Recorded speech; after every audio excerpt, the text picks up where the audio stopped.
Boa noite, meus queridos. Hoje é conosco a apresentação da última obra da codificação. Mas, enquanto eu projeto aqui os meus slides, para fazer a apresentação dessa obra, eu vou deixar aí uma pergunta que vocês deverão responder com um sim ou com um não, bem rápido, tá bom? Então, vamos lá. Você considera que a doutrina espírita seja uma revelação? Vou repetir, hein? É sim ou não? É rapidinho. Você considera a doutrina espírita uma revelação? Aguardo aí as respostas de vocês, enquanto eu vou projetar aqui os meus slides. É o tempo. Então, aqui muita gente já está participando e a maioria considera. Muito bom, essa resposta ela é sempre bem-vinda. Então vamos ao nosso estudo, não, porque estudar seria penetrar a obra de forma significativa. Mas nós vamos apresentar de forma bem simples esta obra. O estudo, ou objeto de estudo dessa obra, são 3 pontos que aqui colocamos. A Gênese, ou seja, o início das coisas, os milagres, que é um assunto muito interessante e muito importante, e as predições. Dentro desses 3 tópicos, Kardec traz também consequências e aplicações. Mas hoje nós estudaremos apresentaremos esses 2 assuntos trazidos nesta obra, a Gênese e os milagres. A semana que vem nós teremos então a apresentação das predições que traz Kardec na obra A Gênese. Mas vamos ver o que Kardec realiza nesta obra. Ele realiza uma análise crítica, baseada nos conhecimentos da ciência e na leitura dos trechos evangélicos. E ele também apresenta algumas teorias hipotéticas e pede que sejam consideradas como opiniões pessoais, até que sejam confirmadas ou contraditadas. Guardemos algumas palavras durante a nossa apresentação. Por exemplo, confirmadas ou contraditadas. Nós vamos precisar delas daqui a pouco. Guardemos, então, essas palavras. No primeiro capítulo, no primeiro parágrafo, Kardec faz várias perguntas e ele responde a todas, mas no decorrer da leitura da obra. E nós trouxemos aqui algumas dessas perguntas com suas respectivas, não vou dizer resposta, mas esclarecimentos que nos levarão a entender melhor a doutrina espírita. A primeira é a que eu acabei de fazer para vocês.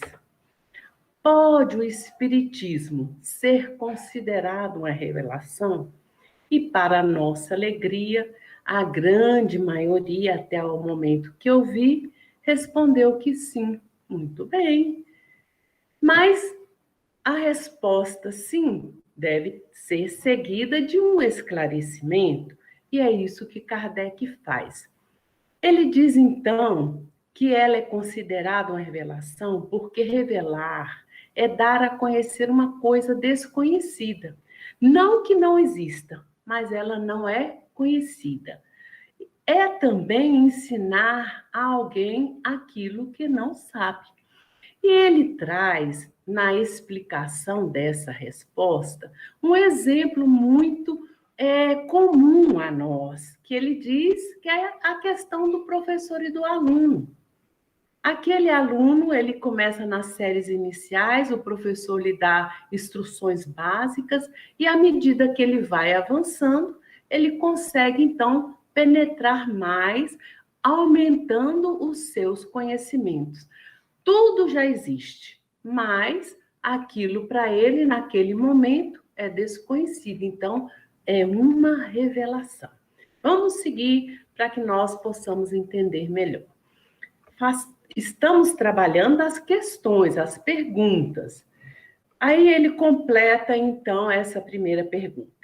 O Espiritismo, dando-nos a conhecer o mundo invisível, assim como as leis que o regem, é uma verdadeira revelação na acepção científica da palavra.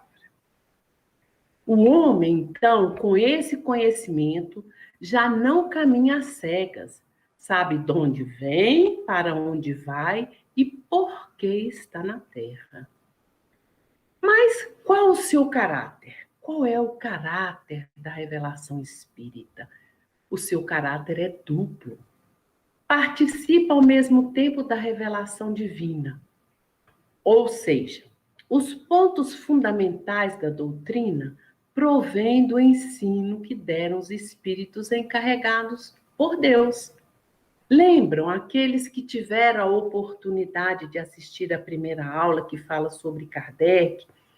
O quanto ele trabalhou, os 50 cadernos que ele recebeu, os 1000 os 1000 centros espíritos, os variados médios por quais ele passou as mensagens. Então, tudo isso veio fazer com que isto para a gente fosse uma revelação. E também participa da revelação científica. Isso quer dizer o quê? Que a doutrina espírita não isenta o homem do trabalho, da observação e da pesquisa. E nós veremos o quanto isso é importante. Mas em que se funda? Na sua autenticidade e autoridade. Aqui complementa aquela fala minha que acabei de dizer. Olha, veja bem. Um princípio, seja qual for, só adquire a autenticidade pela universalidade do ensino.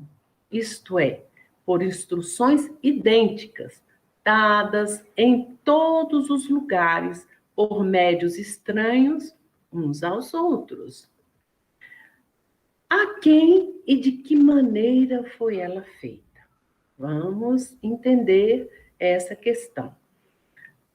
Ela foi feita de forma coletiva, no sentido de não ser trazida ou privilégios de uma pessoa, mas ela se dirige ao grande número de aflitos, que é o que nós chamamos de o Consolador prometido para consolar as nossas aflições, explicar os nossos sofrimentos.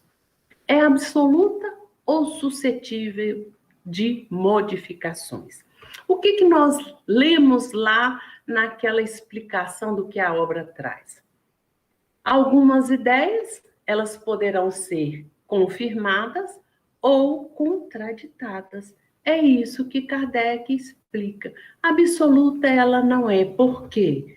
Haverá verdades novas que se revelarão a todos nós e a doutrina espírita a aceitará. Qual a utilidade da moral que prega? Vamos pensar aqui um pouquinho, porque nós já ouvimos essa questão.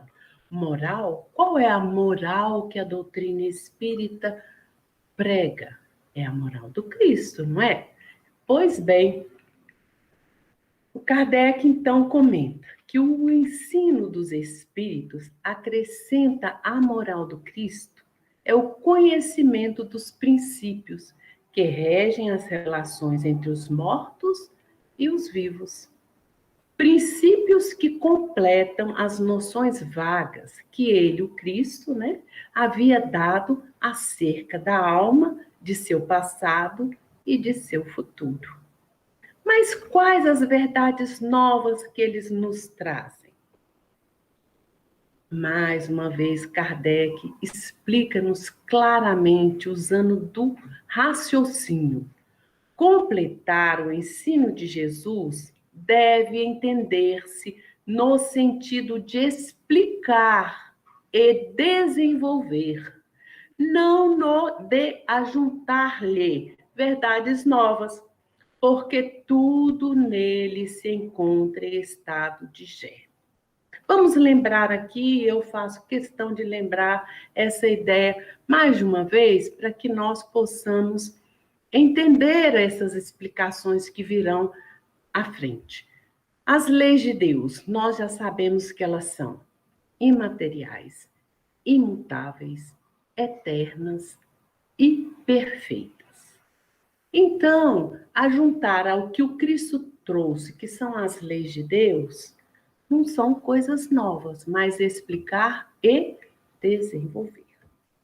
Por isso, como o Gilson, na sua expressão da prece aí nos trouxe, o Espiritismo nos leva a compreender pela razão a existência de Deus.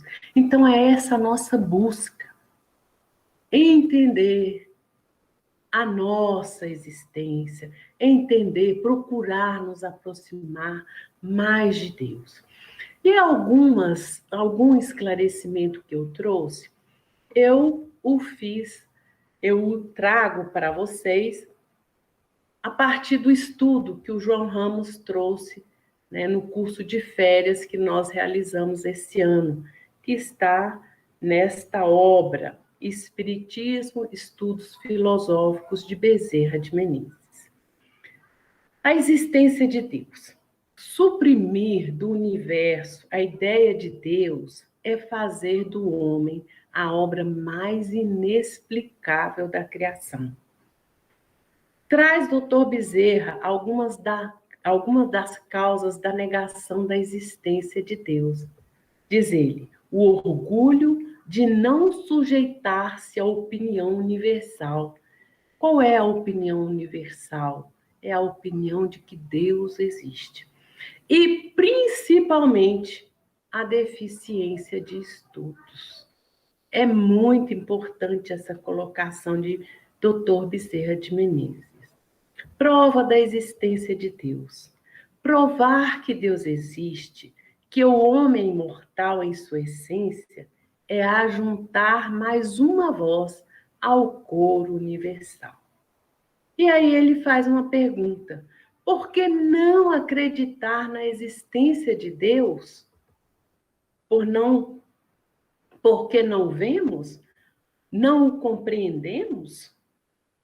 Porventura, só devemos acreditar na existência do que vemos? O cego não vê o sol, mas o sente pelo calor de seus raios.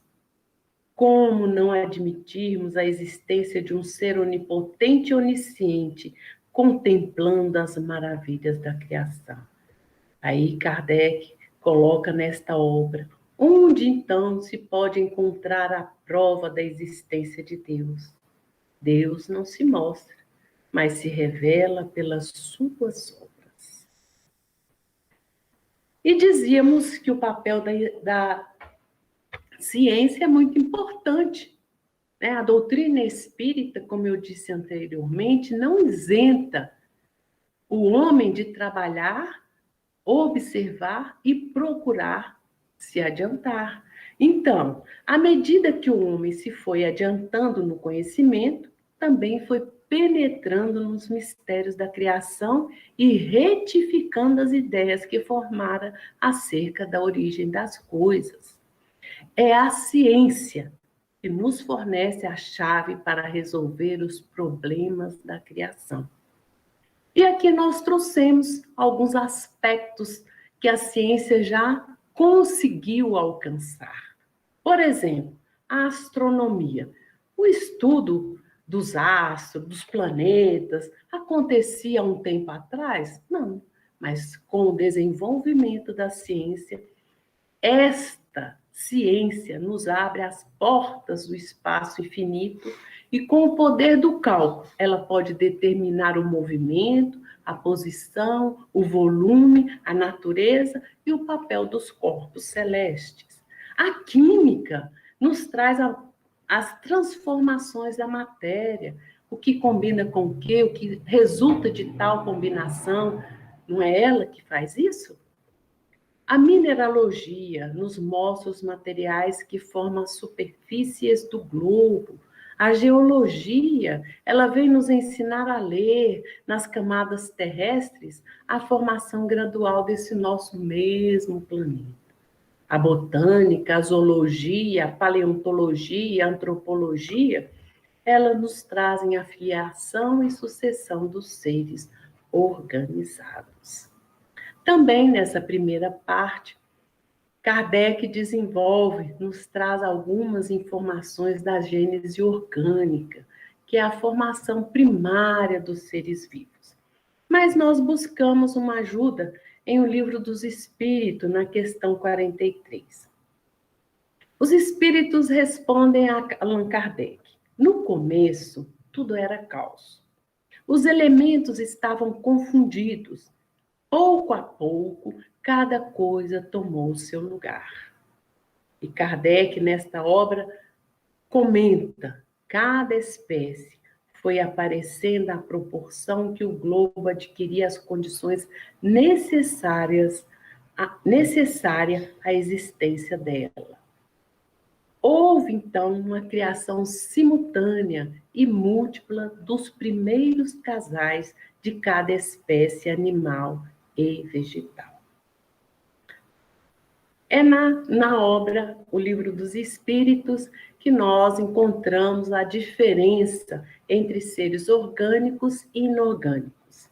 Comenta os espíritos. Os seres orgânicos são os que têm em si uma fonte de atividade íntima, que chama-se princípio vital, que lhes dá a vida. Nascem, crescem, reproduzem-se por si mesmos e morrem.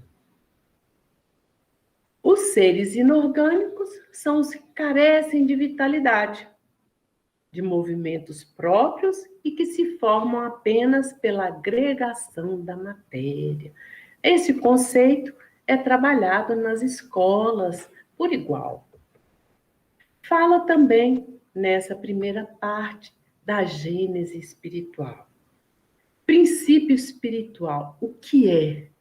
Esta resposta nós encontramos em áureo no livro Universo e Vida, que foi psicografado por Hernani Santana. O que é o princípio espiritual? O germe do espírito, a protoconsciência. Uma vez nascido, jamais se desfará, jamais morrerá. Ele é filho de Deus Altíssimo.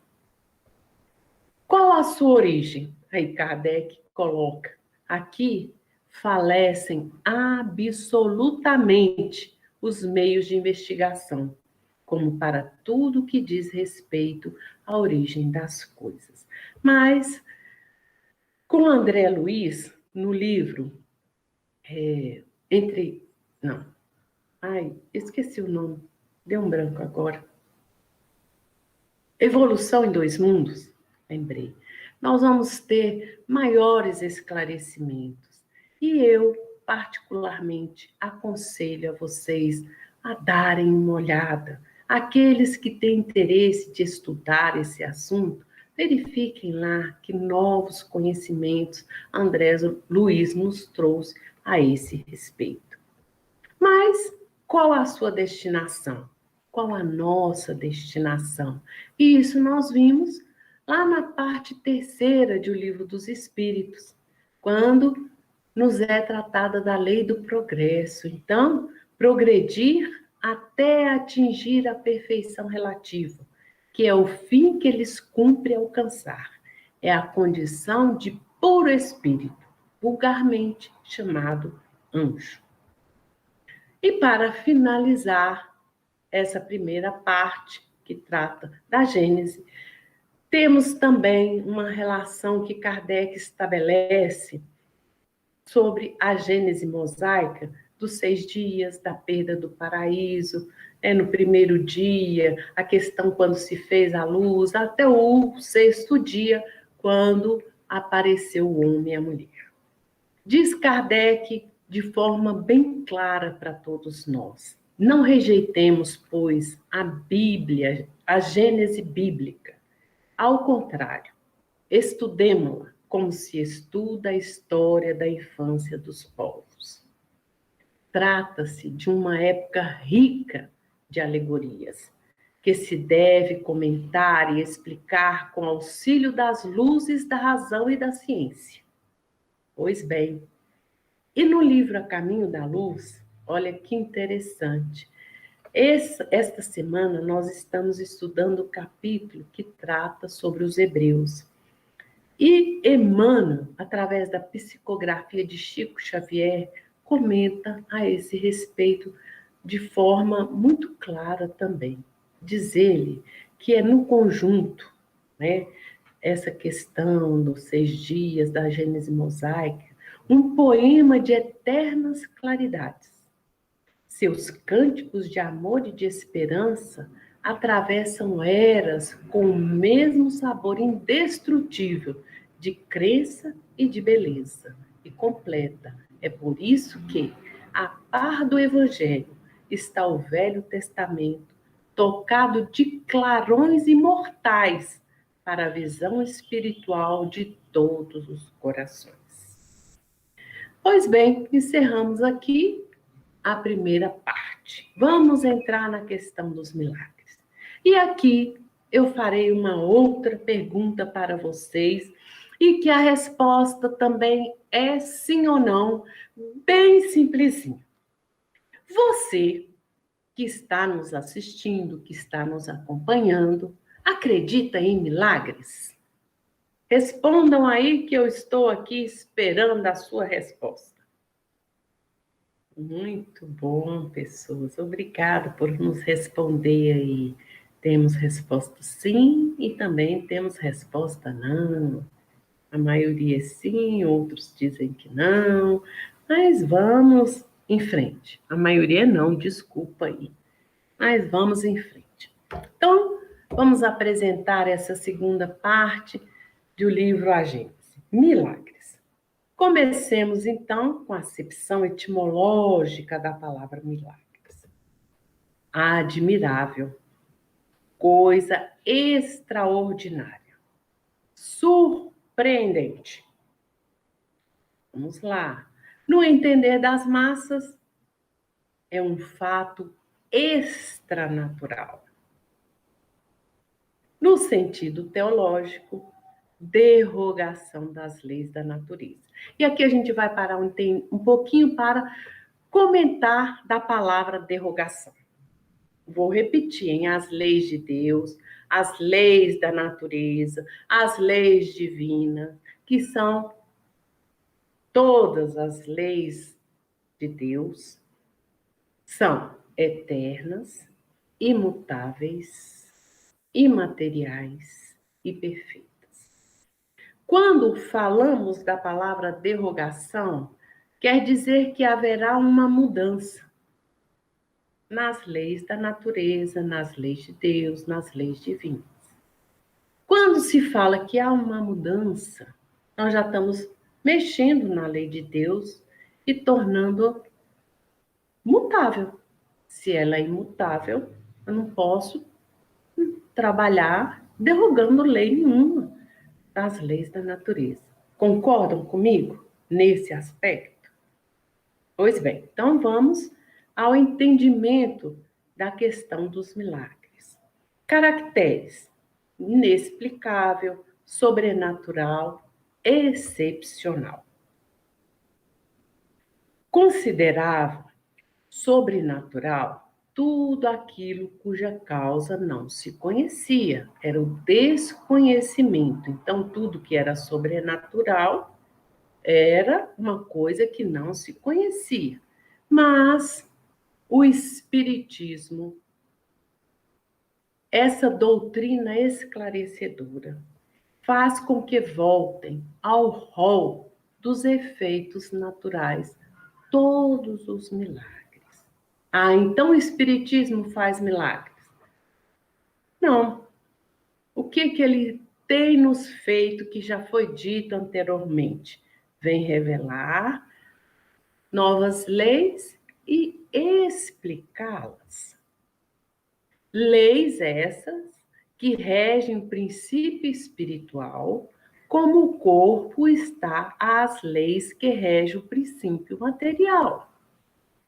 Milagres não há no sentido que comumente emprestam a essa palavra, porque tudo decorre das leis eternas da criação, leis essas perfeitas.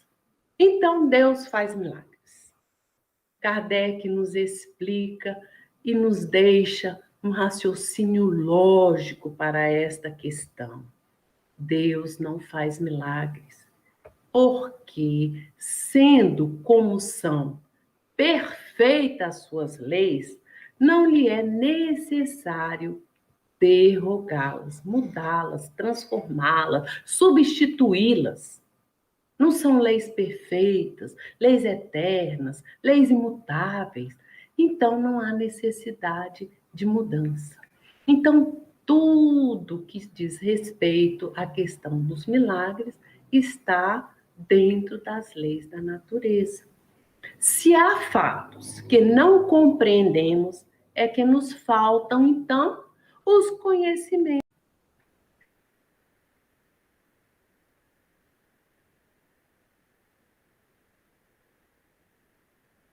A origem que eles têm, eles são efeitos naturais de que se podem utilizar tanto os espíritos desencarnados como os encarnados. E podem ser utilizados para o bem ou para o mal, conforme neles preponderam a bondade ou a perversidade.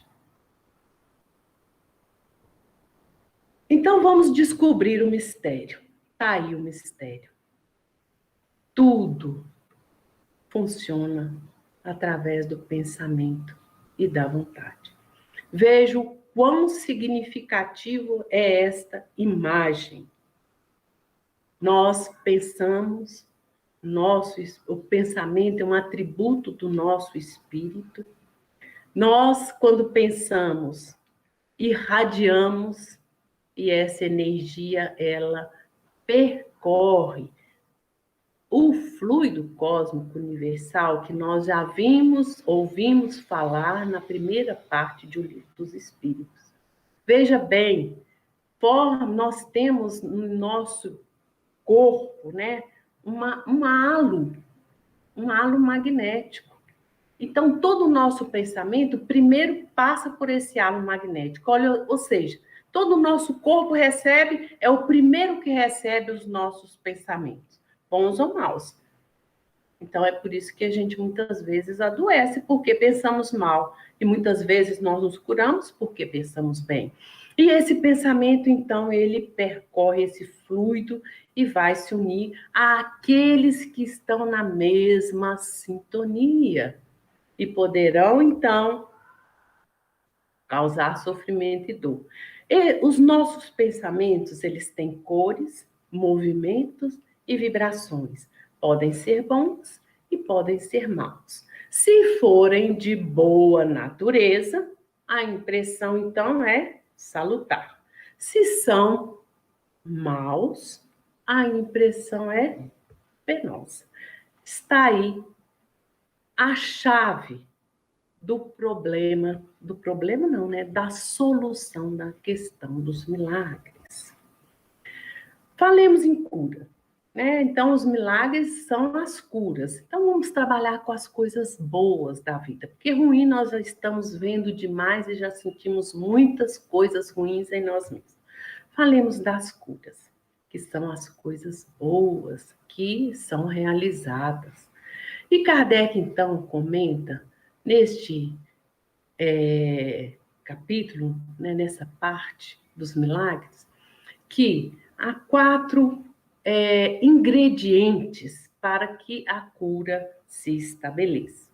O primeiro é que, para que haja cura, deverá haver uma substituição de uma molécula malsã, ou seja, de uma molécula doente, por uma molécula sadia, por uma molécula sã.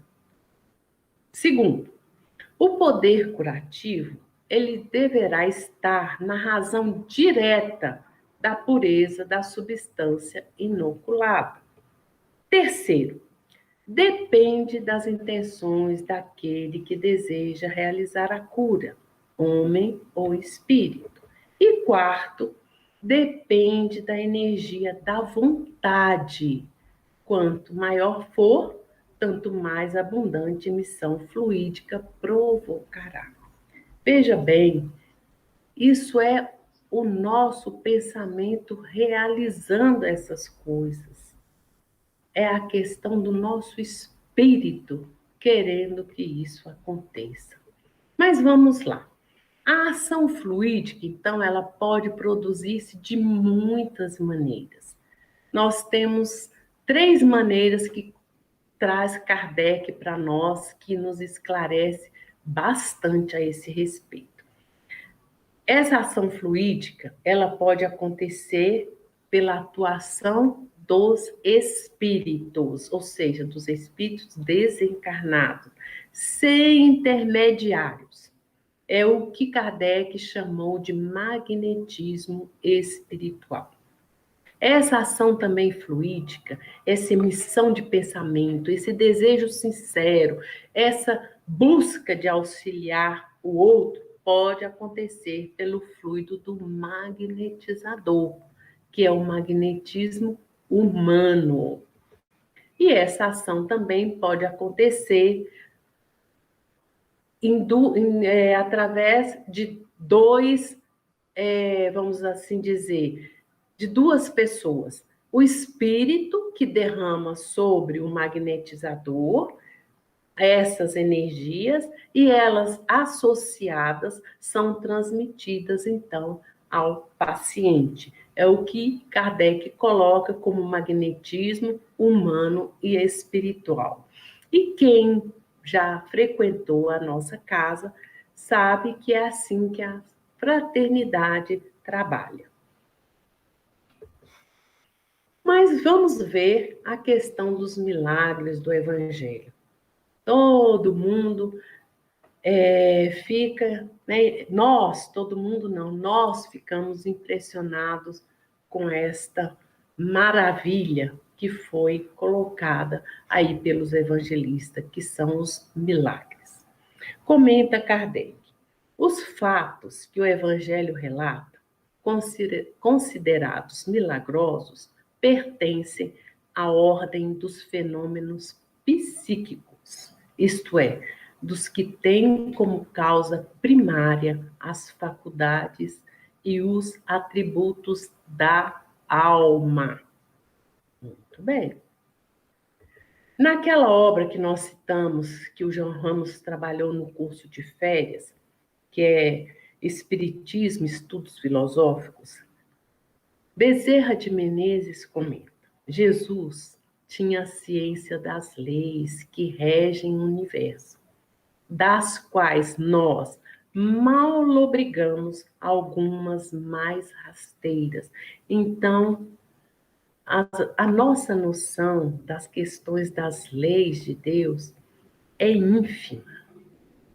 Temos pouquíssimo conhecimento dessas leis em função da nossa condição espiritual.